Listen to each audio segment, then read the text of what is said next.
Okay, but can I just, no. Maybe I could just, no. Would it be alright? No. Other player just won't let me talk. Well, I don't know if I could kick it with that guy, to be honest. I love talking. Welcome back to RPG Horror Stories, friends. If you need more of this, there's links in the description. Thanks for joining me. I have a friend group that will always party together and play D&D, but recently someone joined the group.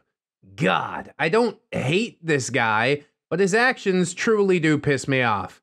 Matter of fact, maybe I do hate him. Just a little bit. He just won't let me talk or ask questions to the DM or to other people. But the worst part about him is that if people comment about how they like something about me or my character, this guy will always talk about how, yeah, it's not that awesome or cool. I mean, it's just a freaking game, but if I ask questions about the scenario or the gameplay, this a-hole, yes, this complete a-hole will stop just to call me dumb or other similar words. My first thought is like, well, what did you do to him, OP? But he might just be pawning some of his own emotional baggage off on you. He sees you're a leader of the group and pretty good at the game, and he's just not. But it's all speculation yet.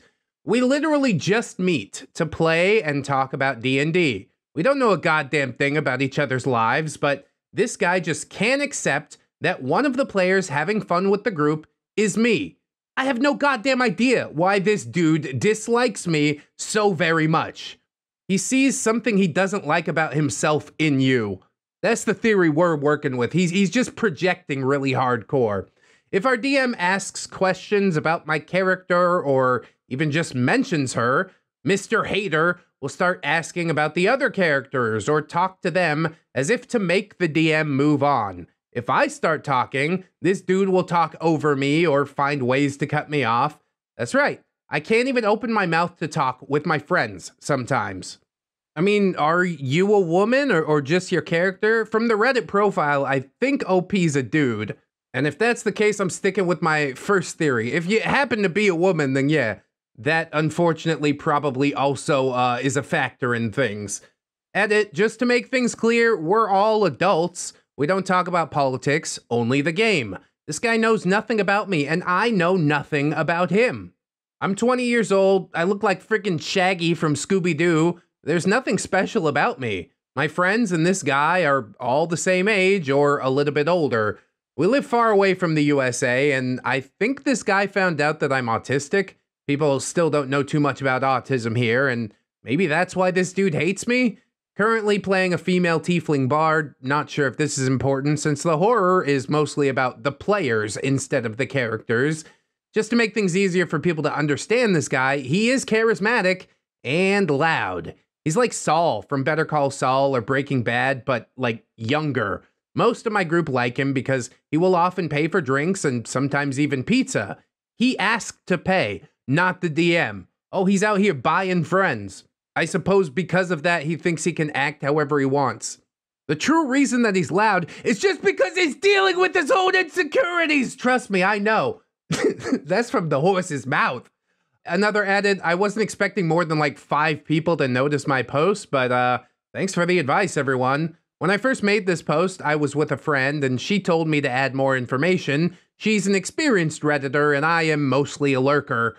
Last edit, not sure if this is relevant, but people made me think if it could be the source of him disliking me. Mr. Hater is currently playing as a female ASMR. When he first joined, his character was always rude to mine due to her tiefling appearance, but the dude was super chill, out of game.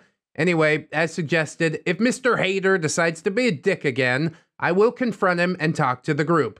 If they're cool with the bullying, then they're probably not the group for me. And yes, I will post an update if that happens. Or rather, when that happens. I apologize for any mistakes. English isn't my first language, and it's been years since I had English-speaking friends to help me practice. Thanks for taking your time to answer my post, everyone. I hope that you all have a nice day. Oh, P seems like just a gem. He's a good egg.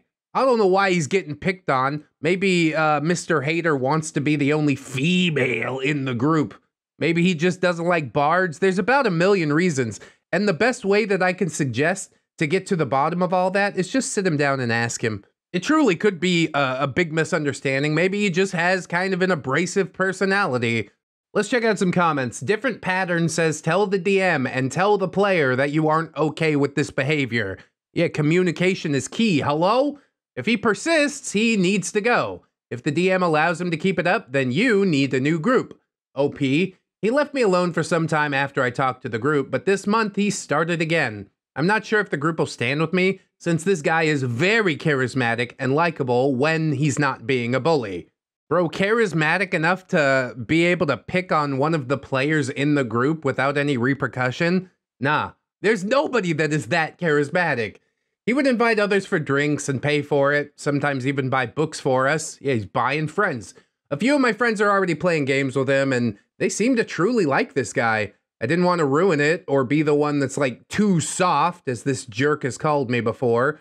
When we first met, he seemed like a cool dude. Maybe too cool, party demon, whoa. I'm afraid that the group would choose him over me. But you're right, if they're cool with the bully, then it's not the right group for me. Amen to that. It's time to get up and out. I'm leaving and I'm taking my character sheet with me. Herbie SK responds to OP saying, yep, you need a new group then, because if they're all behind him and support him for whatever reason, it's not the group for you. If it was, they'd get behind you, or tell him to stop when he starts up that same crap as always. Eight-Eyed Cryptid nailed it down harder than anybody else. Sounds like the type who covers up their damaged personality with money. I'd move away from this group if they don't have your back. All right, close the book on that one. It's a textbook case. We've seen it before. This guy is super insecure. He's not actually charismatic. He's just trying his best to come across that way, and I guess people are buying into it for whatever reason. Maybe they don't have enough social experience. Maybe they're looking past all that because he goes out and buys them things. But yeah, either way, new group, that's not a bad thing. Even no group, that's not a bad thing. No D&D is better than bad D&D, as they say. There is an update to this post, so we're gonna head on over and take a look at that. And this one is much longer, so strap yourselves in. Update, other player just won't let me talk. Extra long. That's what she said. Well, if you're expecting a good ending, this is not the right post for you. I think we could call it a neutral ending. It wasn't good or bad, just people being people. Yes, as people tend to do. Info, Mr. A-hole is the dude that tried to bully me. Changeling, Rogue, and Cleric are the others. DM is obviously DM. And yes, long post alert. Those are my favorite type of posts. After my previous post, I took some time to think if there was something wrong with my DM and if this was the right party for me. I talked to the other players, the Changeling and Cleric. To keep things simple, Changeling is the girl that I mentioned in my previous post, and Cleric is the other male player from before this a-hole joined our game. As I mentioned before, Changeling has a great sense of humor, and we all love her. She managed to make the game fun for me, even when Mr. A-hole was being a total douche. My bard and her rogue would be doing fun stuff like singing and working on cons to trick bad guys, something like the two characters from El Dorado. God, that's a great movie. I don't know why I get slept on so much. I asked her what her opinion of Mr. A-hole was, and she dislikes him. Even if he can't be a jerk to her in front of the others, this dude will sometimes make snarky comments about her. If it was up to Changeling, Mr. A-hole would be out. I asked her if she would vote for me if the DM made the party choose, and her answer was yes. She's a real one. Really a super good friend. Now enter the Cleric. He likes to give 0 fucks. I really didn't know how to approach him since this guy has that eternal poker face and really does hate drama. The world could end or aliens invade us and he just wouldn't pick a side. I can respect him for that since we both joined up in the campaign just to have fun. Cleric made it clear that he wouldn't vote against me, but since the DM and Mr. A-hole seemed to be really close, he didn't want to get involved. Yeah, it's exactly what you're thinking, but please, wait for the big reveal. Wouldn't pick a side? That's just being spineless, bro. Yeah, aliens invading. I'm not gonna fight for Earth, though. We'll see which side comes out on top. Stand up for what you think is right, for God's sake. Anyways, after talking to Cleric, then it was time to confront the DM. But I tried to take it nice and slow and be nice about it since she was more of an introvert than I was. Ah, and here comes the the DM doesn't have a spine. That's the only role at the table that really requires a spine to keep order. But if the DM's not telling this guy off, yeah, of course he feels like he has carte blanche to say whatever he likes. It's all making sense to me now. First, I asked the DM if Mr. A-hole had made any complaints about me. Then she suddenly got really defensive about it and talked for like 20 minutes about how we both need to cut it out because it was making her stressed. I don't think this is the job for you. I do appreciate people who DM, but come on, you need to keep some sort of order at the table. And you don't beg for order, you command it. I asked her what she meant by all that, and DM told me about how Mr. A-hole was nice to her unless she mentioned me. If she talked about me, then he would tell her all about how I made everything about me and my life, both in-game and out of game. See? Boom! Nailed it! He's so self-centric, and he sees that in OP, and it drives him nuts. Another case solved, ladies and gentlemen, but it's really not just a problem between the a-hole guy and OP. The DM is the one that's supposed to be cracking the whip on these dudes. And then there's the cleric that doesn't want to take up sides. Yeah, everybody's just problematic on different levels, I think. This group doesn't mesh, and that's fine. Let's just all move on. Anyways, that statement from the DM obviously made me really uncomfortable, and I asked her if that's how she felt too. DM denied it, and told me that maybe Mr. A-hole was just jealous. As some people had theorized from my previous post, he was probably just insecure, but it wasn't because of my character, it was because of me. Mr. A-hole and DM were dating, they just didn't tell us. It was really recent. Even before they started dating, Mr. A-hole had warned DM that I could be interested in her and to watch out for me. At least for him, when I did something in the campaign, it was to get her attention. Yeah, messed up, right? Look at this dude. He's obviously rolling that dice to seduce the DM and not to perform to the bar people. God damn, dude, this is a whole ass mess. It's time to get up and out. That's all I can say. She's not gonna dump her boyfriend no matter how many players leave, so good. Everybody leave, you two could just play with each other. And I'm not talking about D&D. I let DM vent and calm down before we could continue talking. She had been maltreated before and had some serious trauma both from relationships and bad friends. We both had some bad traumas that seriously messed us up. But her past and traumas are a lot worse than mine.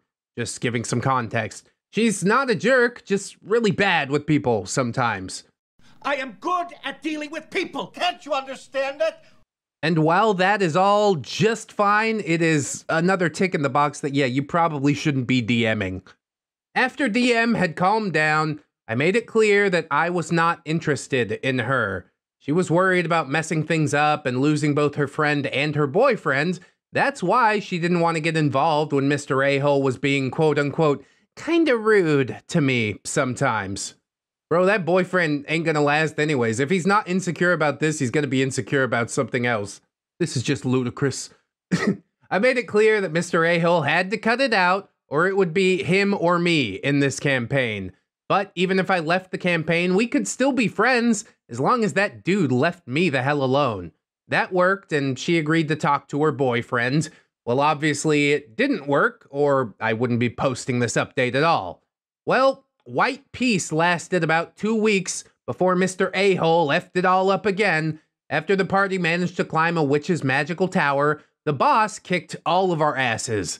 The rogue wanted to negotiate, but the paladin and cleric went all deuce volt on the witch, and yeah, it ended badly.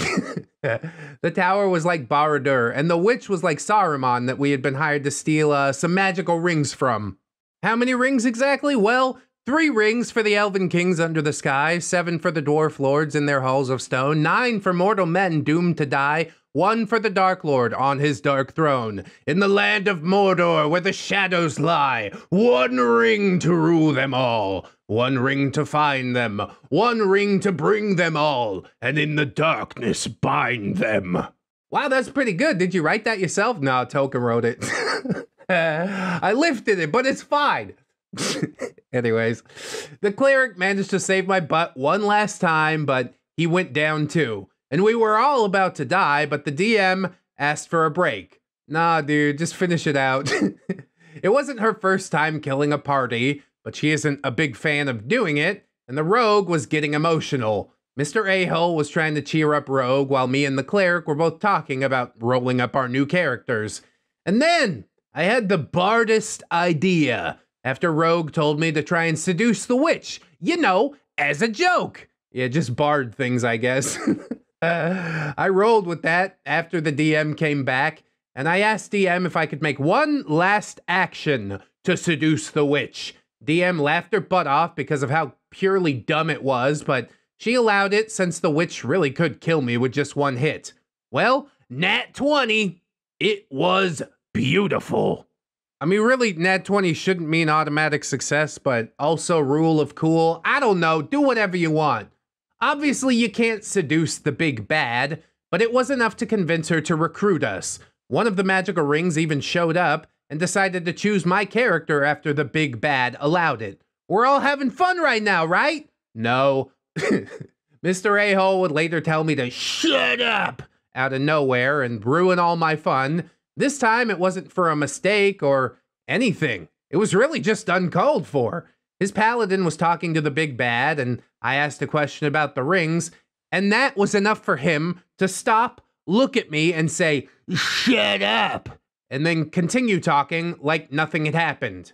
No, I won't shut up, is the proper response. Can't you see adults are talking? Of course, then the whole situation explodes in your face, but really it seems like it was gonna do that anyway, so why not make it go out with a bang? But OP doesn't do any of that. Instead, I then looked to the DM to see if she would do something, but she just stood there as red as a frickin' tomato, and that is exactly when it hit me. The DM wasn't gonna change, and it was the same with this dude. Even if I had fun sometimes, it just wasn't fun overall. After taking a deep breath, I just stood up, called that guy an effing a-hole, and I left. At the end of the day, it was my choice to stay with coward DM and Mr. A-hole. I then left the Discord and warned DM that I wouldn't join any games or go anywhere with that guy. I'm not gonna lie, this made me feel amazing. I mean, it's a good thing. You're taking the power back, OP. It was the best feeling in the world, but it gets even better than that. Rogue messaged me later and told me how she called DM and Mr. A-hole on all their crap after I left, and she decided to leave the campaign as well. Cleric decided to stay, but he agreed with Rogue and talked to DM that it had to stop. Mr. A-hole was being a total dick, and it was obviously because he was dating the Dungeon Master. Mr. A-hole messaged me later and apologized, probably forced by the DM. My humble answer was for him to screw off and never message me again, before blocking him, and again, best feeling in the world. Probably a little more aggressive than it needs to be, but you feel how you feel, alright? It was at this point that the rogue decided to block the DM as well, because she was still angry at her for not kicking her crap boyfriend from the group. We're currently looking for a new group and decided to make characters inspired by El Dorado in another game. Really, she is really a good friend, for reals. I don't talk to Cleric too much, but we're still cool. He even invited me to a different group on Discord, but to be honest, I sorta need a break from D&D. Now that is a very healthy perspective. I'm not gonna force myself back in, need a little bit of a rebound period. Good self-reflection, OP, I like that. As for the DM, well, I didn't block her, and we still talk, but things just feel weird. We probably won't play together again and just drift apart. I feel like she probably hates me for standing up for myself, but it had to be done. I feel bad for the DM because honestly, her relationship looks toxic AF. I want to be here as a friend if she regrets it later. She was my friend before this whole shitstorm started. I want to be friends again, but yeah, again, we both just need a break. Like I said already, he's way too unstable to be like a good boyfriend. Either she pulls another dude in on the group and his insecurities flare up, or she pulls in a bunch of ladies to play D&D and he thinks he's part of some harem anime. Edit, I'll miss playing with my friends, but things happen. I'm currently kind of sad and angry, but you know, that's life. What do I call this feeling? Sangry? Sadgry? Whatever. Still looking for things to do when the game day arrives to distract myself. It was a campaign of 3 years. We had other players that left before Mr. A-hole arrived. Damn, dude, 3 years and it ended like that? I'd be a little bit salty about it too, honestly. Edit 2, you guys will probably notice the grammar mistakes this time. Sort of happens when I feel like trash. It's like Latinos sometimes swearing in their native languages when they get angry or nervous. And yes, I'm a Latino. Yeah, that's fine. Everybody makes mistakes. It didn't make it unreadable. I won't post any more updates because it's all over. Thanks for all the support and the advice. Hope y'all are having a nice day. I will be poisoning myself with pizza to feel better. Oh, the most delicious poison of all. Send me a slice or two, would you? Pizza time. El Kidian in the comments says that is absolutely a happy ending. I'd also recommend cutting ties with the DM too. She sounds spineless. Biggie Chung's Reel says it's literally the one seat at the table that requires a spine. Did I not say all of this? Yes, precisely this. I don't know if you need to cut ties with her like as a friend. I guarantee you that relationship is gonna fall out and, you know, maybe OP does want to be there to pick up the pieces. Personally, I wouldn't. I have no further investment in all of this, but OP seems like a nicer guy than me. Good egg, like I said. Psy Guardian says, you know, Rogue is a real one. Like, I got your back like a butt crack type of real one. Friendship of 3 years. And Lover of Stripes says, it's really good that you stood up for yourself. Also love that you understand that DM's been abused before and you want to be there for her. Let's both hope she drops that guy if he's going to be that aggressively jealous. And I guarantee he is going to continue to be that aggressively jealous because nobody's getting in his face and making him stop. It is a ridiculous situation. I wish I could say that this situation really was a happy ending, but I don't know. It's bittersweet, if anything. At least you got yourself out of there, OP. You made it out with some friends. Eventually that DM is going to come to see the light. But yeah, a campaign that long just turning to crap for nothing except the DM getting a boyfriend who apparently thinks he's the main character. I don't know. It puts sort of a sour taste in my mouth. But regardless, I hope that you guys enjoyed this episode. If you did, I hope you like, comment, and or subscribe. Check me out on all the things, Twitter, Discord, TikTok, etc., etc. Also, big shout out to my channel members, my Patreon patrons, helping me to get through every single month. Thank you guys so very much. If you can sign up with them, that's huge. If you can't afford it, don't sweat it too hard, friends. I appreciate you coming through, hanging out with me. I hope you come back, hang out with me again tomorrow. In order to do so, keep yourself safe, wash your hands, and of course, always remember that you are loved, you are worthy, and you definitely, definitely deserve it. I shall see you in the next one, and until then, my friends, bye-bye. It's only worth it if you work for it. I won't stop till they hear me now. I won't stop till I wear the crown.